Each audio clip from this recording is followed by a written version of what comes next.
Of the Alberta Liberal opposition. Thank you, Mr. Speaker.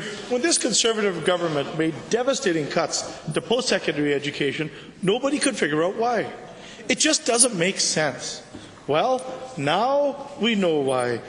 This Conservative agenda is to turn post-secondary institutions into R&D facilities for their big corporate donors.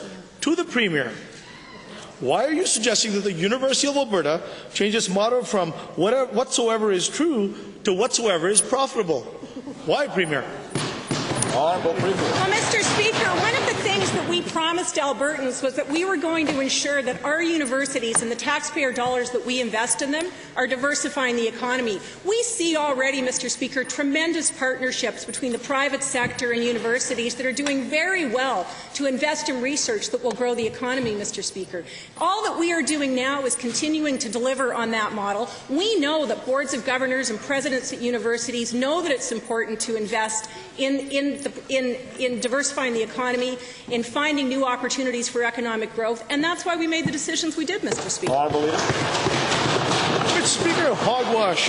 What the Premier is proposing to do is tear down a mansion and build a shack in its place. In his State of the City address, Mayor Stephen Mandel said that the University of Alberta contributes 5% of this province's GDP, more than $12 billion. Alberta's post-secondary institutions already have strong working relationships with industry, and most importantly, they do not sacrifice academic independence and freedom, something that rightly concerns Alberta's professors, teachers and students. To the Premier, your approach will drive out top researchers and students. What makes you think that Soviet-style central planning is the way to direct post-secondary research? Honourable Deputy Premier, if you wish. Mr. Speaker, I'm not sure how to answer to theatrics like this, but let me tell you this. We know that there is fabulous research going on in our academic institutions, and that includes universities, polytechnics, and colleges. And we also know that our professors have the academic freedom in engaging in any research that they see valuable. But we also know that all that is paid for by Alberta taxpayers, and if there is a possibility to solve real problems with real solutions, monetize it, and bring revenue back to universities and Albertans, I don't see what's wrong with that. Mr. Speaker, the only theatrical trapeze artist is the Deputy Premier here.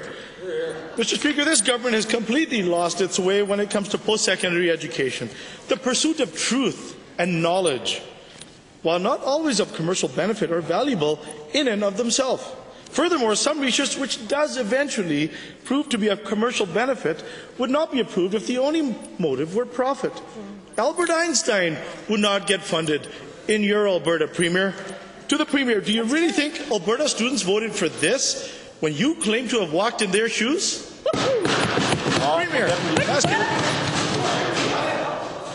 Mr. Speaker, we know that Canadian professors are the most cited and quoted professors in the world in academic journals, but we also know that not only this provincial government but our federal government is looking at making sure that the research that already happens in our institutions brings benefit to all of Canada and frankly, de facto, to Alberta. So the fact is, Mr. Speaker, since we're investing so much into our post-secondary institutions, it only stands to reason that we benefit from it, not only financially, but actually bring real solutions to real problems that the world is struggling with right now.